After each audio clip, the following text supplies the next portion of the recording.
యేసు నామంలో మీకు శుభములు సమృద్ధిగా కలుగునుగాక. మధురం నీ వాక్యం అనే కార్యక్రమానికి స్వాగతం. ఈరోజు మనం ద్విమనస్కుడు నెర్రెవిచ్చిన తొట్టి వంటి వాడు అనే అంశం 7వ భాగం ధ్యానించుకుందామండి. ఇంకా ఇది చివరి భాగం కూడా.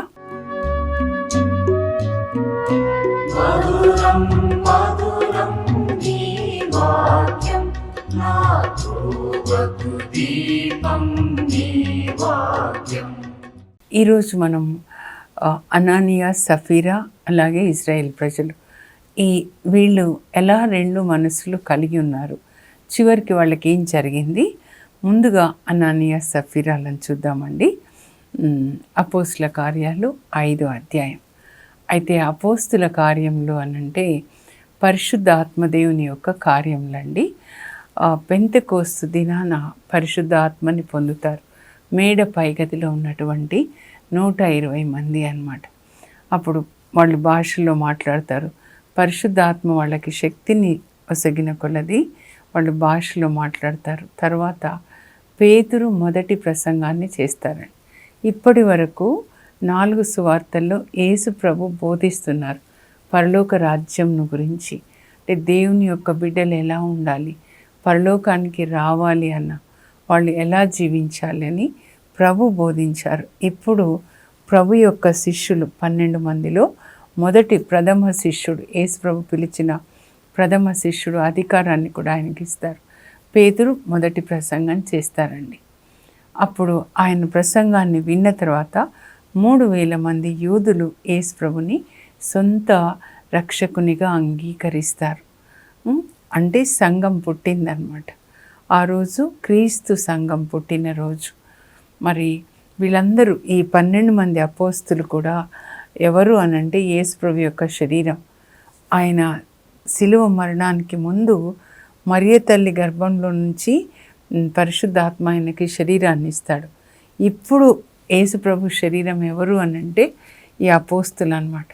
యేసు ప్రభు ఇప్పుడు వాళ్ళలోనికి వచ్చాడు. పరిశుద్ధ ఆత్మ వచ్చారంటే పరిశుద్ధ ఆత్మతో పాటు యేసు ప్రభు, పరలోక తండ్రి ముగ్గురు వస్తారు. యోహాను 14:23లో మీరు నా ఆజ్ఞలు హృదయంలోనికి స్వీకరించి పాటిస్తే నా తండ్రి మిమ్మల్ని ప్రేమిస్తాడు, మేము వచ్చి వానితో నివసింతుము. ఇది అండి యాక్చువల్గా నూతన నిబంధన. అంటే దేవుడు మనుషులు కట్టిన దేవాలయంలో ఉండడు, ఆయన మనలోనే నివసిస్తాడు. మనమే ఆయన యొక్క ఆలయం. ఆ దేవుడు ఎవరు అంటే వాక్యమై ఉన్న దేవుడు యేసు ప్రభు అన్నమాట. సో వాళ్ళలో నుండి వాక్యాన్ని బోధిస్తూ ఉన్నప్పుడు విన్నవాళ్ళు యేసు ప్రభుని అంగీకరించారు కదండి. అంటే వాళ్ళు కూడా పరిశుద్ధ ఆత్మని పొందారనమాట. అపోస్తుల కార్యాలంతా కూడా అందరూ పరిశుద్ధ ఆత్మని పొంది ఏ విధంగా యేసు ప్రభుకి సాక్షులుగా లేదా ఈ లోకంలో దేవుని రాజ్యాన్ని కడుతున్నారనమాట. అప్పుడు వీళ్ళు ఎలా ఉన్నారనంటే మీరు 4వ అధ్యాయమే చూడాలండి. 4వ అధ్యాయంలో 32 నుంచి విశ్వాసులందరూ అప్పటికి 5000 కుటుంబాలు అన్నమాట. అందరూ ఒకే మనస్సు, ఒకే హృదయంతో ఉన్నారంట. ఒకే శరీరం అన్నమాట. మనందరము యేసుక్రీస్తు శరీరంలో ఒక్కొక్క అవయవంగా ఉన్నాం. ఆయన శిరస్సు, మనం ఆయన శరీరం. కనుక శరీరంలో అన్ని అవయవాలు ఒకదానికొకటి సహాయం చేసుకుంటాయి. ఇక్కడ వేలికి నొప్పి అంటే శరీరం అంతా నొప్పి పంచుకుంటుంది కదండి, బాధపడుతుంది అన్నమాట. అలా అందరూ ఒకే మనస్సు, ఒకే హృదయంతో నివసిస్తూ వాళ్ళకున్నదాన్ని నా సొంతమని ఎవరు చెప్పుకోవట్లేదు. వాళ్ళ స్థిర చరాస్తులను అమ్మి వచ్చిన డబ్బు తీసుకొని వచ్చి అపోస్తుల పాదముల చెంత ఉంచుతుంటే వాళ్ళు ఎవరికి ఏ అవసరమో అవసరాన్ని బట్టి విధవరాళ్ళ డబ్బు ఇస్తున్నారు. మరి పిల్లలు చదువుతున్నారా లేకపోతే అనారోగ్యంగా ఉన్నారా, అంత అవసరాన్ని బట్టి పంచుతున్నారు.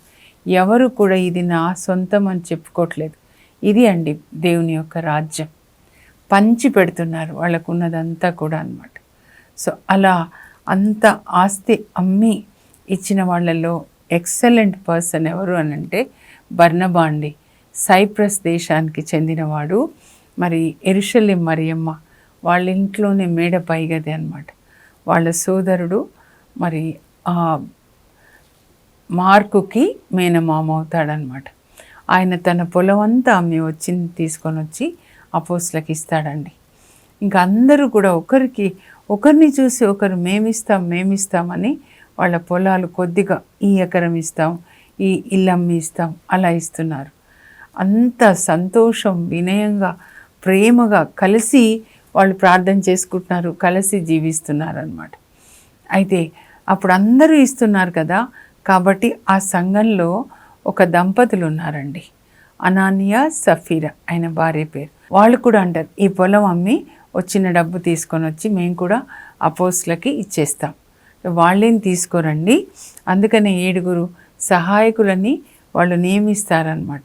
ఈ సోషల్ సర్వీస్ ఎవరెవరికి ఏం కావాలో పంచిపెట్టడానికి అనమాట. 1 ఎకరం ఇస్తామని వాళ్ళు వాగ్దానం చేస్తారు కదండి. చేసిన తర్వాత అది అమ్మినప్పుడు వాళ్ళు అనుకున్న దానికంటే ఎక్కువ డబ్బు వస్తుందన్నమాట. వాళ్ళు అనుకుంటారు ఒక 10,000 వస్తుందని, 50,000 వచ్చేసింది. అమ్మో ఇంత వస్తుంది అనుకోలేదు కదా, మనం 40 వచ్చిందని చెప్పి 40 ఇచ్చి ఒక 10,000 మనం అడ్డు పెట్టుకుందామా అని ఇద్దరు ప్లాన్ చేసుకుంటారండి. చేసుకొని సరే నేను డబ్బు తీసుకొని ముందు వెళ్తాను సఫీరా, నువ్వు తర్వాత రా, నేను వెళ్ళి మరి ఈ డబ్బు పేతురుకి అపోస్తలకి ఇస్తాను. ఆమె సరే అని ఒప్పుకుంటుంది అనమాట. అప్పుడు ఆ డబ్బు తీసుకొని ఇస్తాడనమాట అనానియా. పేతురు వాళ్ళకి అపోస్తలకి ఇచ్చినప్పుడు పేతురు అంటాడు, అనానియా ఈ డబ్బు ఆ పొలం అమ్మకముందు నీదే, అమ్మిన తర్వాత కూడా నీదే. మరి వచ్చిన డబ్బులో, పొలం అమ్మినప్పుడు వచ్చిన డబ్బులో కొంత దాచుకొని పవిత్రాత్మను మోసగించుటకు నీ హృదయాన్ని ఎందుకు సాతానికి అప్పచెప్పావు? నీ హృదయాన్ని చూడండి, హృదయంలో ఎవరున్నారంటే సాతాన్ అన్నమాట అని ఆయన పేతురు గద్దించగానే అప్పుడు ఆయన ఉన్నవాడు ఉన్నట్లుగా చనిపోతాడండి.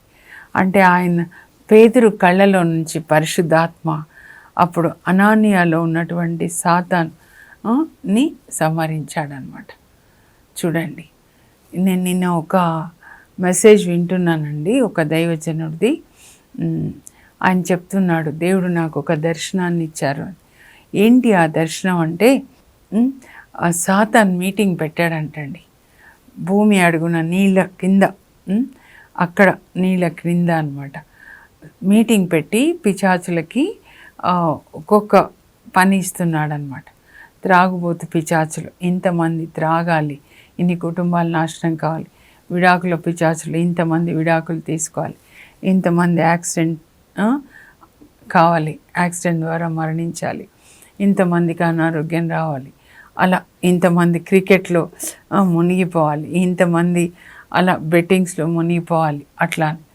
అయితే ఇంకా వాళ్ళు ఒక్కొక్క గ్రూప్గా ఉన్నారు. కానీ ఇప్పుడు ధనాశ అనే పిశాచికి మాత్రం చెప్తున్నాడంట, మీరు అందరినీ కూడా అందరిలోకి వెళ్ళి అందరినీ నాశనం చేసి నరకానికి తీసుకొని రావాలి.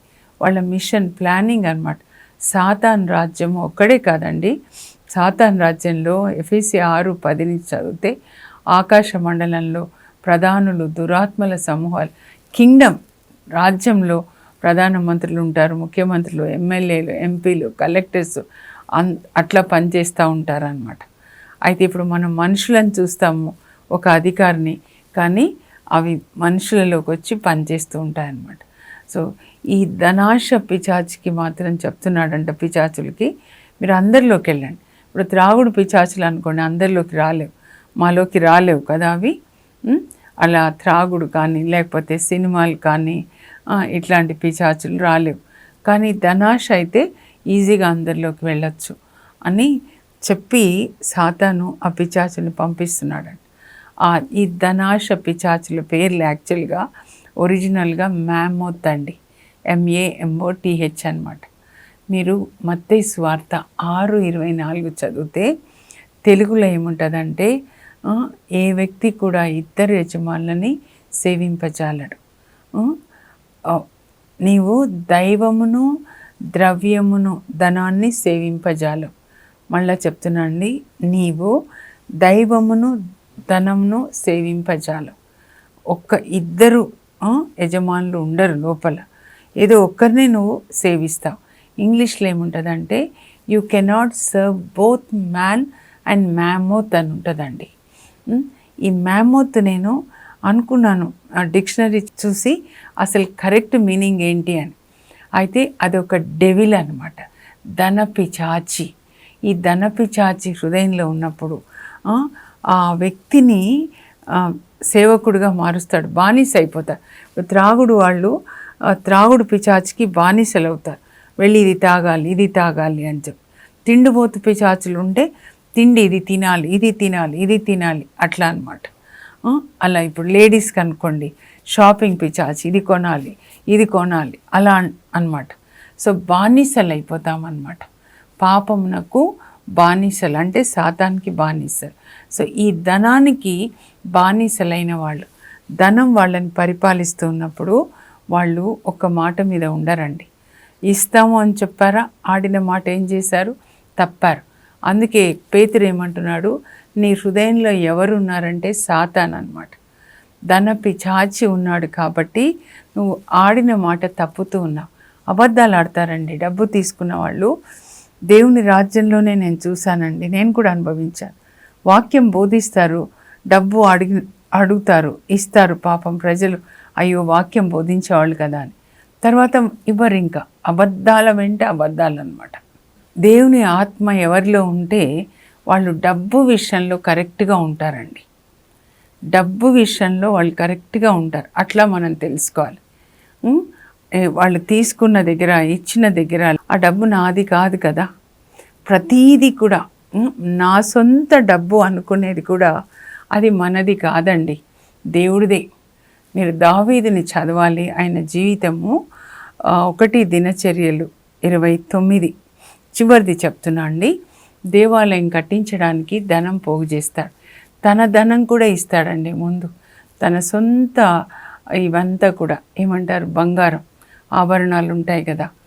ఆయన 40 సంవత్సరాలు రాజుగా ఉన్నప్పుడు శత్రువులను ఓడించి తీసుకొని వచ్చిన కొల్ల సొమ్ము, బంగారం, వెండి తన ఇంటికి తీసుకెళ్ళలేదండి, దేవాలయంలో ధనాగారానికి ఇచ్చేవాడు అనమాట.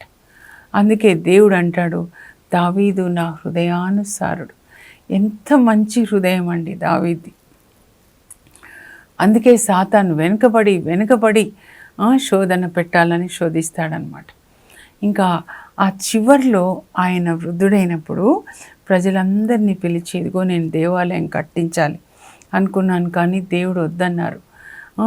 నీవు యుద్ధాలు చేసి నీ చేతులు రక్తసిక్తమయ్యాయి కనుక పరిశుద్ధుడైన దేవునికి ఇలాంటి చేతులతో ఆలయం కట్టించొద్దు, నీ కొడుకు కట్టిస్తాడు అని చెప్తే అంత దేవుడే ఆయనకి ప్లాన్ ఇస్తారండి దేవాలయం కట్టడానికి.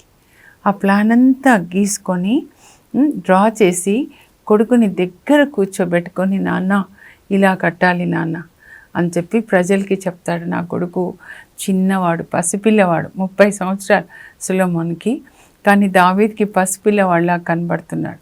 సో తన దగ్గర పనిచేసిన మంత్రులు, ఒక్కొక్క గోత్రానికి పెద్దవాళ్ళు ఉంటారు, అధికారులు, వాళ్ళందరికీ చెప్తాడు, బాబుకి మీరు తోడుగా ఉండండి, అందరూ కలిసి దేవాలయాన్ని నిర్మించండి. దావీదు యొక్క హృదయం అన్నమాట. దేవుడు మీకు తోడుగా ఉంటారు అని చెప్పి ఏమంటాడంటే దేవునికి ప్రార్థన చేస్తాడండి.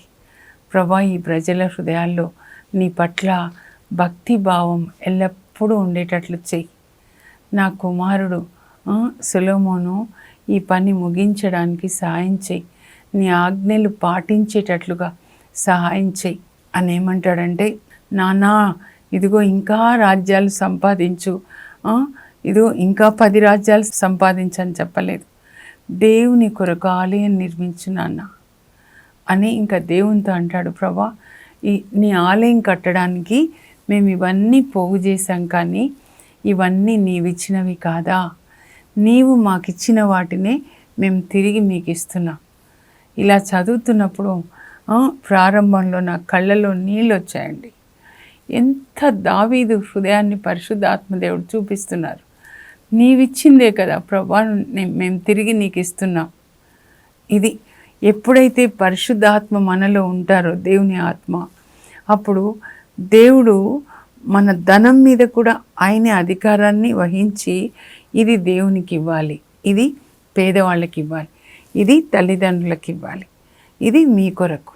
ప్రతి రూపాయి నేను చెప్తున్నాను, నేను కూడా ప్రభుని అడుగుతా అండి, మీదే కదా ప్రభు, నాది వేరు మీది వేరు కాదు కదా, ఇది ఎవరికి ఇవ్వాలి, ఇది దేవునికా, ఇది దివ్యవాణికి కట్టాలి, ఇది బుక్స్ కట్టాలి, ఇది పేదవాళ్ళకి, ప్రతి ఒక్కటి. ఎందుకంటే ఆయనదే, భూమి మీద ఉన్నదంతా ఆయనదే. మన ఎవరిలో అయితే సాతాను ఉంటాడో, ఎవరు అయితే సాతాన్కి బానిసలై ధనాశకి డబ్బు మీద అధికారం, వాళ్ళ మీద అధికారం ఉంటుందో వాళ్ళు ఎప్పుడు దాచుకునే వాళ్ళుగా ఉంటారండి. తల్లిదండ్రులకు కూడా పెట్టరండి. తల్లిదండ్రులకు కూడా తినడానికి పెట్టకుండా పని మనుషులాగా చూస్తున్నారు. నేను చూస్తున్నా నా కళ్ళతో. తల్లిదండ్రులకు కూడా వాళ్ళు పెట్టరు. వాళ్ళకి ఏం జరుగుతుంది ఇప్పుడు? అనానియా సఫీరాకి ఏం జరిగిందండి? మీ హృదయంలో సాతాన్కి నువ్వు ఎందుకు నీ హృదయంలో స్థానం ఇచ్చావు? స్వాధీనపరుచుకున్నాడు సాతాన్ ఈయనని. సో ఆయన మనస్సు మీద, శరీరం మీద, హృదయం మీద, డబ్బు మీద ఎప్పుడు ఇంకా సాతాన్ అధికారం, బానిస అయిపోయాడు. కాబట్టి ఆయన మరణించాడు. ఆయన భార్య వస్తుంది, ఎంతకు అమ్మారంటే ఆమె కూడా ఇంతే, 40,000 తెచ్చి ఇచ్చాడు. 40,000ఏనండి, మా ఆయన వచ్చాడు కదా, ఇచ్చాడు కదా.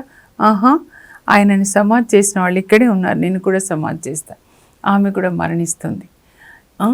అక్కడ ఎందుకు అంటే ఆ సంఘం అంత పరిశుద్ధంగా ఉందండి. పరిశుద్ధాత్మ సంఘం అన్నమాట అది, ఆదిమ సంఘం. అపోస్తులు పరిశుద్ధంగా ఉన్నారు, ఎప్పుడు డబ్బు తాకలేదండి. మరి విశ్వాసులందరూ ఒకరితో ఒకరు పంచుకుంటున్నారు, ఇది నాది అని చెప్పట్లేదన్నమాట. ఆ సంఘంలో ఒక చేదైన వేరు మొలిచిందనమాట. ఆ సాతాను వీళ్ళిద్దరిలోకి వచ్చేసాడు. కాబట్టి మిగతా అందరూ కూడా మరి ఆ సాతాను యొక్క అధికారంలోకి రాకముందే కట్ చేస్తున్నాడు అనమాట. దేవుడు వీళ్ళని ఆ సంఘంలోంచి కట్ చేస్తున్నాడు అనమాట. అందుకే హెబ్రీ 2:15లో పౌలు అంటాడు, చేదైన వేరు ఏదైనా మొలచి మీరు భ్రష్టులైపోకుండా ఉండేటట్లుగా జాగ్రత్త పడండి. చేదైన వేరు మొలిచింది అనానియా సఫీరాలో, కాబట్టి మరణించారు. అక్కడ వాళ్ళు శరీరంలో మరణించారు. ధనికుడు లాజర్లో, ధనికుడు ఎక్కడికి వెళ్ళాడు? విందులు వినోదాలు, కొంచెం కరుణ లేదు లాజరు పట్ల, నరకానికి వెళ్ళిపోయాడు. అక్కడ ఒక నీటి చుక్క కొనుక్కోలేకపోయాడు తన ధనంతో. దేవునికి అప్పగించాలి. ఏది మీది కాదు, మీ శ్వాస మీది కాదు, మీ శరీరం మీది కాదు, నాది అనుకుంటున్న డబ్బు మీది కాదు, అది దేవునిది. కనుక దేవునికి దాన్ని అప్పగించాలి. దేవుడు మనకి యజమానుడుగా, దేవుడుగా మనల్ని పరిపాలించాలి, కానీ డబ్బు పరిపాలించకూడదు. Love God, love people and use money. Don't love money and use the people. డబ్బుని ప్రేమించే వాళ్ళు మనుషుల్ని వాడుకుంటారండి వాళ్ళ అవసరాల కొరకు. అప్పుడు వాళ్ళ హృదయంలో సాతాను క్లియర్గా తెలుసుకోవాలి, సాతాను రాజుగా ఉండి పరిపాలిస్తున్నాడు.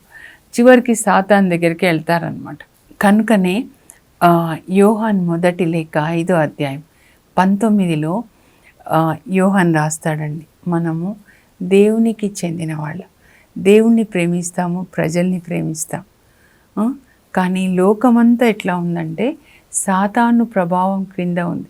Whole world is under the control of the devil. Devil అనంటే సాతాను అంటే ధన పిచాచి అన్నమాట. మనుషులందరినీ ధన పిచాచిని, ధనాశం లోపలికి పెట్టి తన అధికారం క్రింద తన రాజ్యంలో పెట్టుకొని దొంగిలించుటకు, హత్య చేయటకు, నాశనం చేయడానికి వస్తాడు. అదే వాళ్ళలో చేశాడు, అనానియా సఫీరాకి చేశాడు. కానీ మనం అట్లా ఉండొద్దండి. మనం దేవుని అధికారం క్రింద ఉండి, ఆదిమ సంఘం ఎట్లా ఉంది, దేవుణ్ణి ప్రేమించే వాళ్ళు పొరుగు వాళ్ళని ప్రేమించాలి, కన్న తల్లిదండ్రుల్ని ప్రేమించాలండి. చూసుకోవాలి, మన బాధ్యత. నువ్వు కడుపులో మోసి కన్న తల్లిని నువ్వు చూసుకోవాలి. అలాగే తోడబుట్టిన వాళ్ళు. యోసేపు ఒక మంచి ఉదాహరణ అండి బైబిల్లో. తన అన్నయ్యల్ని, తండ్రిని, అందరినీ కాపాడుతాడు, వాళ్ళ కుటుంబాలు. కనుకనే ఈరోజు ఇజ్రాయెల్ దేశం ఒక దేశంగా 12 గోత్రాలుగా అలరాడుతోంది. ఆ కరువు కాలంలో యోసేపు అందరినీ పోషించాడు. ఒక మంచి మాదిరి అండి. ఒకే ఒక మనస్సు ఉన్న వాళ్ళు ఎలా ఉంటారో జీవజలంలో బుగ్గలాగా మనం అది ధ్యానించుకుందాము. ముగించే ముందు నేను ఈ అనానియా సఫీరా గురించి కొన్ని చదువుతా అండి. ద్విమనస్కుడు నిర్రవిచ్చిన తొట్టి వంటి వాడు. 7వ భాగం చివరి భాగం అండి. అనానియా సఫీరాలు ద్విమనస్కులు, చపల చిత్తులు. ముందు ఇస్తామని వాగ్దానం చేస్తారు, తర్వాత ఆడిన మాట తప్పుతారు. పరిశుద్ధ ఆత్మని మోసగిస్తారు, సాతానికి వాళ్ళ హృదయాన్ని అప్పగిస్తారు. అలాంటి వాళ్ళని గురించి పౌలు రాస్తున్నాడండి. హెబ్రీ 12:15. దేవుని అనుగ్రహంను పొందుటలో ఎవరునూ తప్పిపోకుండానట్లు జాగ్రత్త వహింపుడు. చేదైన వేరు ఏదైనాను మొలచి కలవరపరచడం వలన అనేకులు అపవిత్రులైపోకుండానట్లు జాగ్రత్త పడండి. ఇప్పుడు ముగించే ముందు ఒకసారి మనం మొదటి నుంచి కూడా చూద్దామండి. ముందు సొలొమోను రాజు ఆయన దేవునికి ఆలయం కడతాడు, తర్వాత అన్య దైవంలకు కూడా ఆలయాన్ని కడతాడు. 2 మనస్సులు అన్నమాట. దేవుడు ఆయనను హెచ్చరించినా వినలేదు. చివరికి ఆయన తర్వాత ఆయన వంశానికే ఆయన శాపం తీసుకొని వస్తాడు. సంసోన్ కూడా దేవుడు అభిషేకించినటువంటి వ్యక్తి. దేవుని ఆత్మ ఆవేశిస్తూ ఉంటుంది, కానీ ఆయన తన అభిషేకాన్ని గౌరవించకుండా ఒక వేశ్య దగ్గరికి వెళ్తాడు. ఇంకా ఒక ఢిల్లీలో స్త్రీల వెనకాల వెళ్ళి చివరికి జీవితాంతము నూనె గానుగా తిప్పుతాడండి. కాకపోతే చివరిలో పశ్చాత్తాపడినప్పుడు కరుణామయుడైన దేవుడు ఆయనని కనికరించి రక్షిస్తారనమాట. అలా ఒకరొక్కరిని మనం చూస్తే చూడండి. హెరోదు అంతిపాసు ఉదయమేమో దేవుని వాక్యం వింటాడు, రాత్రేమో విందులు వినోదాలు. ఉదయం ఒకలాగా, సాయంకాలం ఒకలాగా అనమాట. కానీ మనం అట్లా ఉండొద్దండి. అనానియా సఫీరా చపల చిత్తులు, 2 మనస్సులు. ఇద్దాము అనుకుంటారు ముందు, తర్వాత చపలం, వద్దులే ఎందుకు ఇంత ఇవ్వాలి. ముందు ఆలోచన ఎప్పుడు ఇద్దాము అనేది దేవుని ఆలోచన అండి. ఆ లోపల సాతాను కలుపు పెడతాడు ఇంకొక ఆలోచన, ఎందుకులే ఇచ్చేది, వద్దులే నువ్వే ఉంచేసుకో అని 2వ ఆలోచన. ప్రతి ఒక్కరు మీరు పరిశీలించుకోనండి. మొదటి ఆలోచన ఇవ్వాలి అనుకుంటారు, దేవునికే కాదు. కానీ దేవునికి మనం మొక్కుకున్న మొక్కు తీర్చుకోవాలంట. 50వ కీర్తన 12వ వచనంలో ఉంటుంది. తర్వాత మీరు ప్రార్థన చేయండి. అంతే. మొక్కులు అంటే జుట్లు అట్లా కాదండి ఇచ్చేది. మన దేహాన్ని దేవునికి ఇవ్వాలి, మరియ తల్లిలాగా అన్నమాట. ఆయన మనలో నివసించాలి.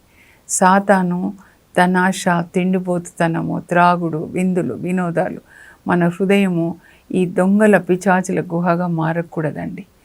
దేవునికి మన జీవితాన్ని అర్పించి ఆయన మీదే మనసు పెట్టుకోవాలి.